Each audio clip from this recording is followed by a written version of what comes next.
બોલે ગુજરાત. જાને ગુજરાત. બોલે ગુજરાત. બોલે ગુજરાત. બોલે ગુજરાત. બોલે ગુજરાત. બોલે ગુજરાત. જાને ગુજરાત.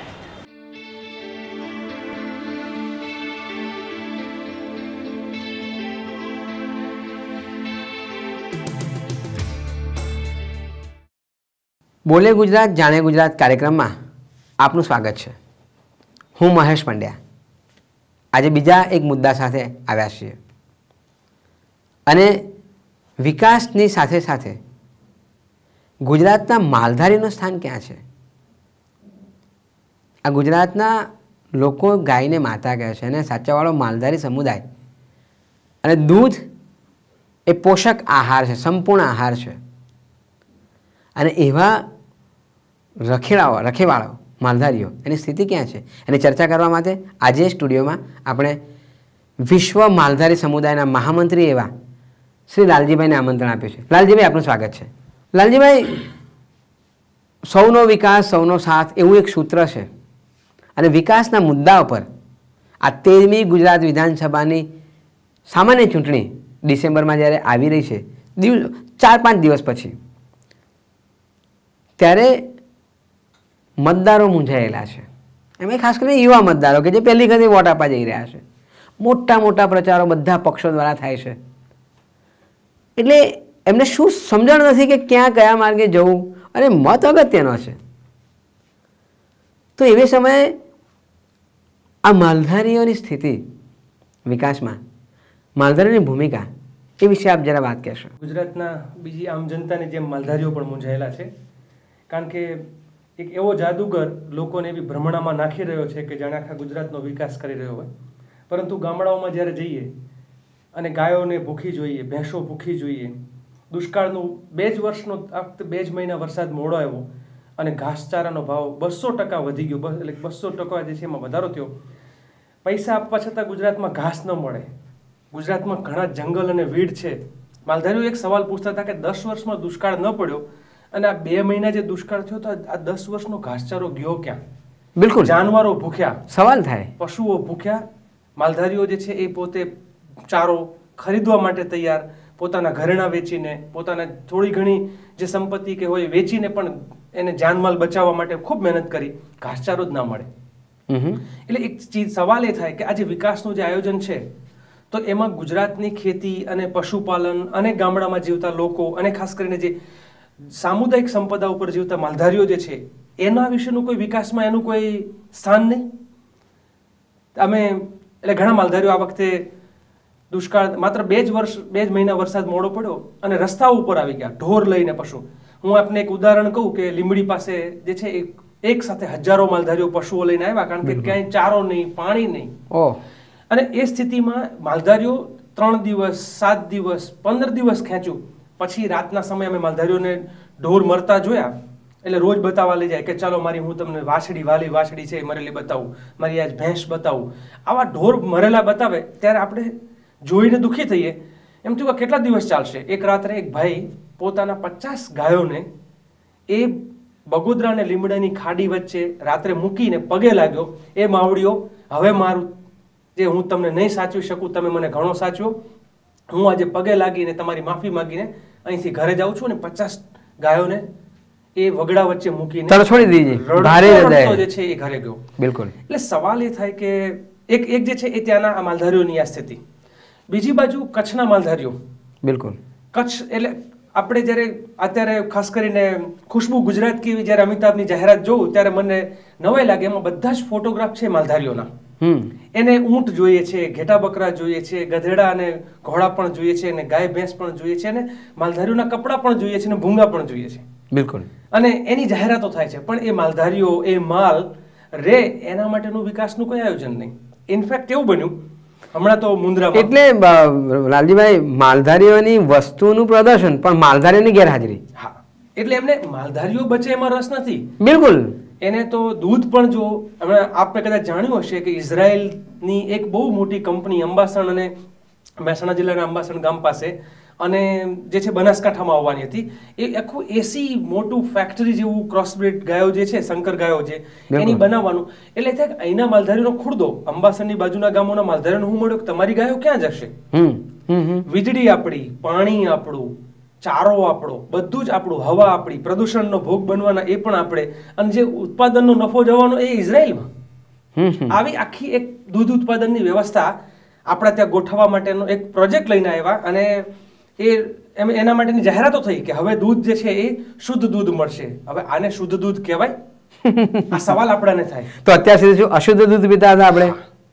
એટલે એક આ સવાલ. બીજો જે છે એ જે રીતે અમદાવાદ જેવા શહેર, રાજકોટ જેવા શહેરોમાં છેલ્લા 10 વર્ષમાં શું થયું, ભારત આઝાદ થયો પછીથી જન્માષ્ટમીના દિવસે શહેરની કોઈ પણ ગાય પકડાયેલી હોય તો એને છોડી મૂકવાનો એક પરંપરા હતી.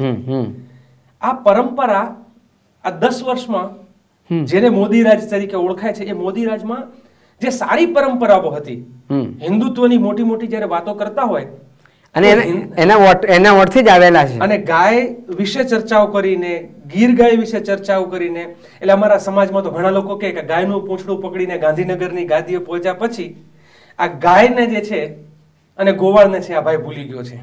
એટલે એક આખી એવી વ્યવસ્થા કરી કે ગાય પણ ન બચે, ગોવાળ પણ ન બચે. અને એના ઉદાહરણ તરીકે હું આપને 2 વસ્તુ કહું. અમદાવાદ જેવા મોટા શહેરોમાં શું થયું, ગાયોની ચોરીઓ અને ગૌહત્યા સરકારની નિગરાની નીચે પોલીસ ડિપાર્ટમેન્ટના સાથે રાખીને જે કતલખાને લઈ જવાવાળા લોકો છે એ કરે છે. બિલકુલ. એ જ રીતે એક દિવસ મને એમ થાય કે કોઈ માણસ જે છે એ બહુ મોટી મોટી ચોરી કરીને, આપણા ત્યાં તો એક મિનિસ્ટર છે એને કંઈક હમણાં 1.5 કરોડની સંપત્તિ 22 કરોડ થઈ ગઈ, એમએલએ છે, અને આજના જ છાપામાં છે કે 2007ની ચૂંટણીમાં એ એમએલએ જે છે એ 1.5 કરોડની સંપત્તિ ધરાવતા હતા. અત્યારે એમની 22.5 કરોડ સંપત્તિ થઈ 5 વર્ષમાં. ઓહો. હવે આ કેવી રીતે કમાણા, શું થયું, એની ઉપર તો ચાર્જશીટ શું તપાસ પણ નથી થતી. જ્યારે એક માલધારીની ગાય રસ્તા ઉપર જ્યારે આવે, અને એમાંય ખાસ કરીને ગૌચરો કે રસ્તાઓ તમે જે મૂળ ચરિયાણોને રોકી દો એના કારણે ગાયો રસ્તા ઉપર આવે, તો એ ગાયોને પકડી લેવાનું અને માલધારી ઉપર ચાર્જશીટ થાય. 24 કલાક સુધી કસ્ટડીમાં રાખવાનું. જાણે કે ગુનેગાર છે. હા, જાણે કે ગુનેગાર છે. હકીકતમાં એ આ જેમ ખેડૂત એ જગતનો તાજ છે, માલધારી પણ એ રીતે આ સમાજને પોષનારો છે. બિલકુલ. દૂધ જેવું જે છે ને, જે આપણે સંપૂર્ણ આહાર કહીએ છીએ, એ આહાર એ દૂધમાંથી મળે છે. એના બદલે એ જે છે એ 24 કલાક, એટલે ગાયો પણ જેલમાં, માલધારીઓ પણ, ગોવાળો પણ જેલમાં. એટલે આ મને તો એક સવાલ થાય કે આ માલધારી સમાજ જે છે એના પણ ઘણા યુવાનો, હું તો એમને પણ આજે આહવાન કરું કે જે સમાજના ગરીબોને, માલધારી સમાજના માલ એટલે ગાયોને, ગોવાળોને જે લોકોએ જેલમાં પૂરવાનું કર્યું છે, એવી સરકાર જે છે માલધારીઓ ચલાવી કેમ લે? પણ લાલજીભાઈ, એક પ્રશ્ન પૂછવાનું મને એ થાય કે ગુજરાતમાં એક પરિપત્ર છે, સર્ક્યુલર છે, અને એમાં એવું છે કે એક ગામમાં 100 ઢોરે 40 એકર જમીન અનામત રાખવાની. તો પછી આ પ્રશ્ન ક્યાંથી આવે છે કે માલધારીઓ છોડી દે છે કે પેલું કે તે જે આપ બોલી રહ્યા છો તે? મહેશભાઈ, અત્યારે જે સૌથી મોટો સવાલ છે એ 40 એકર ગૌચર 100 ઢોરે હોવો જોઈએ એ પરિપત્ર જે છે એને આ લોકો ઘોળીને પી ગયા છે. ઘણા ગામોમાં પશુઓ છે અને જરા પણ ગૌચર ના હોય, તેમ છતાં ગૌચરોની આખું જેને કહેવાય ને કે એનું મૂળ યુઝ છે, એટલે જે એનો ઉપયોગ થતો હોય એ હેતુ ફેર કરીને એને સરકારી પડતરમાં બદલીને કલેક્ટરો જે છે, સામાન્ય ગૌચર જમીન કલેક્ટર સીધી કોઈને ન આપી શકે, પણ હેતુ પરિવર્તન કરીને ગૌચર જમીન જે છે એ બીજાને આપે, પડતરમાં ફેરવે ને પછી પડતરની જમીન આપે, પછી વેચી શકે. અંજાર જેવા વિસ્તાર, અને એવું છે કે ભાઈ ગૌચર જમીન વેચી ન શકાય એવો કાયદો છે, પણ એ લોકોએ નવો કાયદો કર્યો કે ગૌચર જમીન વેચે તો અમુક ઘણા પૈસા લેવા અને પછી એ ગૌચરના વિકાસ માટે ફાળવવું. બરાબર છે. સુરેન્દ્રનગર જિલ્લામાં એક માલધારીઓની સભા, એક મંત્રી આજ જ્યારે શહેરી વિકાસ મંત્રી તેમણે કહ્યું કે અમે ગૌચરોનો વિકાસ કર્યો. એટલે અમે પ્રશ્ન પૂછ્યો કે તમે 3000 હેક્ટર ગૌચર આ જગ્યાએ વેચ્યું, એની આંકડા અમારી પાસે છે, પણ તમે ગૌચર નવું વિકસાવ્યું એના આંકડા તમારી પાસે ક્યાંય છે? કારણ કે તમે ગૌચર લેવાનું જ કરો છો, આપવાનું કરતા નથી. એટલે એ એક આ સવાલ છે. બીજું રાજભાઈ, એક એવો દાવો સરકારનો છે કે ભાઈ અમે જે ઉદ્યોગોને જમીન આપી, પણ એની સામે અમે એ જે માર્કેટ વેલ્યુ છે એના 30% પાછા આપ્યા છે ગૌચરના વિકાસ માટે. એમાં શું કહેશો આપ? સવાલ એ છે કે એ પૈસા કોની પાસે છે, કોની તિજોરીમાં છે અને ક્યાં વપરાણા છે? સરકાર દાવા સાથે કે એકાદું ગૌચરનું જે છે એ વિકાસ કર્યો હોય ને એકાદ જગ્યાએ ગૌચર વિકસાવીને એ ગામને સંપૂર્ણ રીતે ચરિયાણના પેલા માટે સ્વનિર્ભર એટલે છે ને ફૂડ સોવરેન્ટી એવો એક શબ્દ વપરાય છે, અન્ન સ્વાયત્તા. સ્વાયત્તા. એમ ચારાની સ્વાયત્તા વાળું એકાદું ગામ જો તૈયાર કર્યું હોય ને સરકાર ઉદાહરણ આપે તો આ વાત માની લઈએ આપણે. પણ સરકાર એવો દાવો કરે છે કે એમાં પશુઓ નથી રહેવા દેવા માંગતા. પશુઓ તો બાળકો જેવા છે. જેમ વિદ્યાર્થી હોસ્ટેલમાં ભણે છે એમ અમે એનિમલ હોસ્ટેલ બનાવીશું. પાંજરાપોળ નહીં, એનિમલ હોસ્ટેલ. એટલે એટલી સુવિધા આપવામાં, આવો દાવો આ સરકારનો છે. એની સામે શું કહેવું છે આપણે? આ જે છે એ એક બહુ વાહિયાત વાત છે. પશુઓને કેદમાં પૂરવા માટેની વાત છે. કોઈ પણ મા બાપ જે છે એ જ્યારે હોસ્ટેલમાં મૂકવાની વાત હોય છે ને, બાળકો માટે પણ એ બહુ જ અઘરી પરિસ્થિતિ સર્જન હોય છે. બાળકને બહુ સમજાવીને મૂકવામાં આવે છે, ત્યાં સોશિયલાઇઝેશનની પ્રોસેસ થાય છે, પ્રક્રિયા થાય છે, અને છતાંય બાળકને હોસ્ટેલ જીવન કેટલું અઘરું છે આપ જાણો છો. બહુ અઘરું છે. પશુઓને બાંધવા, પશુઓને એક ચોક્કસ જગ્યામાં ફિક્સ કરી દેવા, આ એક પ્રકારનું ક્રિમિનલ એક્ટ છે. હું તો એવું કહું, એટલે એક ગુનાહિત પ્રવૃત્તિ છે. અને આવો વિચાર આવે એ પણ એક ગુનાહિત માનસ છે. પશુઓ તો કુદરતની વચ્ચે રહે, કુદરતી રીતે જ એ જમીનોને વધારે ફળદ્રુપ બનાવે, કુદરત એમને પોષે. એટલે કુદરતની આખી જે પ્રક્રિયા છે, 5 જનું આપણે હંમેશા સંતુલન કરવાનું. તો જાનવર, જમીન, જળ ને જંગલ અને જાનવર જન, એટલે આ જે 5 જ સાથે રહી શકે. જુદા જુદા કમ્પાર્ટમેન્ટ કરી અને બાંધી દેવા વાળી જે વાત છે, અને વૈશ્વિક રીતે વૈજ્ઞાનિકો એ સાબિત કર્યું હમણાં કે ચરિયાણોથી ગૌચરો વધારે સારા બને છે, અને બાંધીને ઢોરને ખવડાવીએ તો ઢોરનું જે છે આખું આયુષ્ય, એનું તંદુરસ્તી અને દૂધ ઉત્પાદન પણ નબળું પડે છે. ત્યાં સુધી કે ઢોર છે ને એ ચરવા જાય ત્યારે નક્કી કરે છે કે એનું કયું મિનરલ, એનામાં કયું પોષક તત્વ ખૂટે છે. જાતે નક્કી કરે છે. જાતે નક્કી કરે છે. એનામાં સમજણ છે. એને ડાબડો ખાવો કે ધરો ખાવી, શું ખાવું એ ઢોર નક્કી કરે છે. એ એના જે જરૂરિયાત હોય એના આધારે. જ્યારે તમે એનિમલ હોસ્ટેલ એમ કહો છો ત્યારે તમે એ જ એને ખવડાવશો કે જે તમારી પાસે છે. બિલકુલ. અને લાલજીભાઈ, મને એક આજે પશુ વૈજ્ઞાનિક હતા, એમણે કહેલું કે ઢોરને બાંધી ના રખાય. ઢોરની આરોગ્ય જાળવવું હોય તમારે, પશુઓનું આરોગ્ય, તો ઓછામાં ઓછું 15 કિલોમીટર તો ચાલવું જ પડે, ખુલ્લામાં ચાલવું પડે. અને ચરતું જો ખાય, એનું ચરે તો જ એનું આરોગ્ય થાય. એટલે એ વાત સાથે હું સંમત છું. અને યુકેની વિઝિટમાં હું ગયો ત્યારે મોટા મોટા મેદાનોમાં આ પશુઓ ચરતા હતા. એટલે જો જેની મૂળ સંસ્કૃતિ છે આ દેશ, પશુપાલક દેશ કહેવાય, પશુપાલક રાજ્ય કહેવાય, અને એ દેશમાં ઊંધું ચાલે છે. જ્યારે યુરોપિયન એટલે પશ્ચિમના દેશોમાં એનાથી વિપરીત કે મોટા મોટા મેદાનોમાં ખુલ્લા કરીને આપણી વાત સમજ છે. એટલે આ વાત સમજવા જેવી છે. માલધારીઓના એ સિવાય બીજા સવાલો કયા છે? જો મુખ્યત્વે એક એવું થાય કે માલધારીઓને અન્યાય કરવા માટેની જે પરંપરા જે છે એમાં વધારો જે છે આ સરકારે કર્યો છે, ખાસ કરીને છેલ્લા 10 વર્ષમાં. ગૌચરોની જમીનો વેચવી, ગૌચરો ન રહેવા દેવા. ગામો, સાયલા જેવા વિસ્તારમાં તો અમે લોકો, જેમ આપણે એએમસી કરી છે ને કમ્પ્યુટર રિપેરિંગ માટે, બિલકુલ એમ પોલીસ છે એ માલધારીઓને મારે નહીં, એના માટે વકીલો સાથે અમારે કરાર કરવા પડે છે 1 વર્ષના. એટલે આ દેશમાં, રાજ્યમાં એવી સ્થિતિ છે કે માલધારીઓને બિન ગુને કોઈ મારે નહીં, એના માટે વકીલો સાથે અને પોલીસ સાથે પેનલ એડવોકેટ, જેમ કંપનીઓ પેનલ એડવોકેટ રાખે છે એમ માલધારીઓ પેનલ એડવોકેટ બનાવવા પડ્યા છે. બીજું કે માલધારી જે છે એના 55 વિસ્તારનો હું ઉદાહરણ એક જ વિસ્તારનું આપું, કારણ કે આ બધે જ થયું છે, પણ એક વિસ્તારનું ઉદાહરણ. 3 વર્ષમાં 9 માલધારીઓના ખૂન થયા. અને આ 9 માલધારીઓના જે ખૂન થયા એમાંથી 99 જણના ખૂન કરનારા અત્યારે એ નિર્દોષ છૂટી ગયા છે. હવે સવાલ એ થાય કે 9 જણના ખૂન થયા એ તો સાબિત છે, બિલકુલ પોલીસના ચોપડે પણ નોંધાયું છે, બિલકુલ. તો પછી આ 9 ના ખૂન કર્યા કોણે? જો એક પણ ગુનેગાર ન ઠરે તો શું એ, એટલે કોણે માર્યા? અદ્રશ્ય માનવીઓ માર્યા. બહારથી આવે છે, શું થાય છે? એટલે જે રાજ્યમાં નિર્દોષો મરે અને એમાં માલધારીઓ, ગૌચરના જમીનના મુદ્દે 9 માલધારીઓના ખૂન થવા, આ બહુ મોટી ઘટના છે. બહુ મોટી ઘટના છે, બિલકુલ.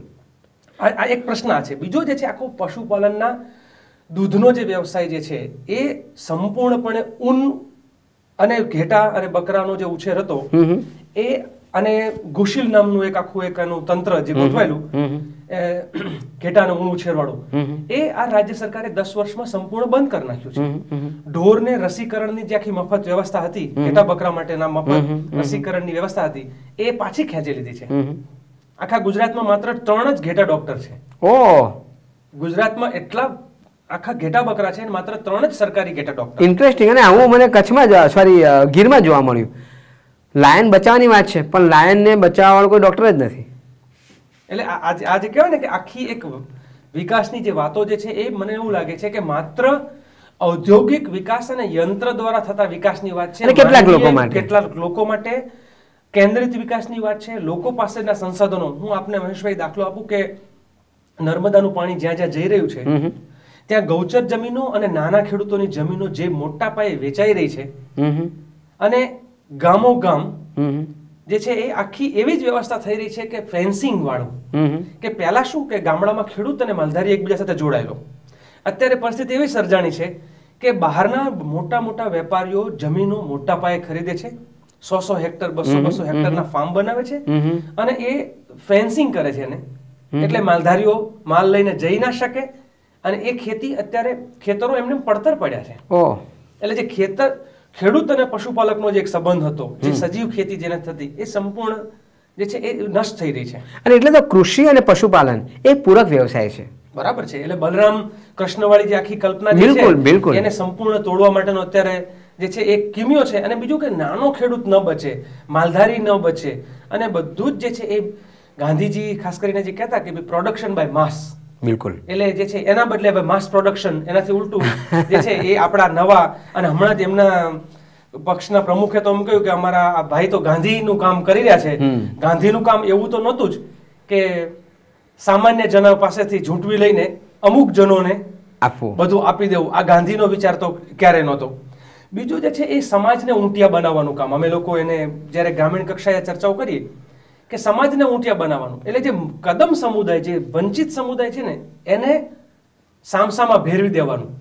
એટલે દલિતો અને માલધારીઓ ઝઘડે, કોળી સમાજ અને માલધારી સમાજ ઝઘડે, અને એ પ્રકારની આખી એવી વ્યવસ્થા અંદર ઝઘડાવાનો પ્રયાસ. સંસાધનો છૂટતા જાય. એટલે પેલા લોકો, આપ તો જાણો છો કે પાણી ઓછું હોય ને માછલીઓ જાજી હોય ત્યારે શું દશા થાય.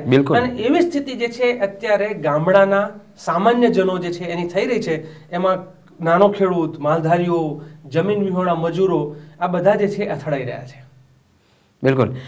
મિત્રો, માલધારીઓની સ્થિતિ, એટલે માલધારીઓ એટલે પશુપાલકો, દૂધની સ્થિતિ, દૂધના ભાવ આસમાને ગયા છે.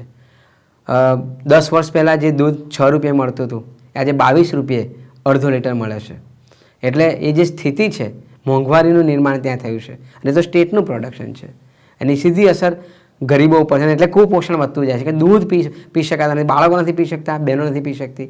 એની ચર્ચા લાલજીભાઈ બહુ વિશદ કરી આપણી સાથે. લાલજીભાઈ, આપનો ખૂબ ખૂબ આભાર. મિત્રો, બીજા એપિસોડમાં નવા મુદ્દા સાથે ઉપસ્થિત થઈશું. ત્યાં સુધી રજા આપશો. નમસ્કાર.